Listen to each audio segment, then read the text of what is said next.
it's important to be able to measure it so that you can get ahead and know, okay, if this is the approximate, cubic yards of dirt I have here, and this is what the rate is going for in terms of hauling it off, I can accurately budget for that instead of being surprised down the road, right?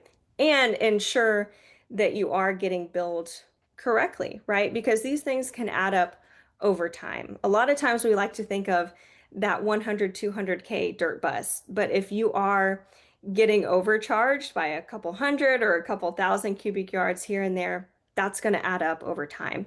So it's really important to be able to stay on top of this and have that single source of truth. Another tool that I see being used quite often with our developers and our home builders as well is our lot viewer feature. So these sites are huge that we're flying, right? You're going to want to look at the cut and fill on an overall site basis, but as your community starts to develop and your grading starts to come to an end, it's even more important to get the breakdown of the cut and fill on a per lot basis.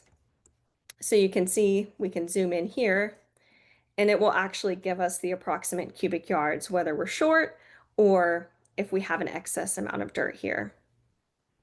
So really easy to just come in here, right? If you're looking at a community that has 1,000 lots, that's a lot of data to look at. So we do try to make it as simple and easy as possible with just giving you the breakdown right here. So you can assess, okay, are we really 100% complete or are we more of like along the lines of 80% complete?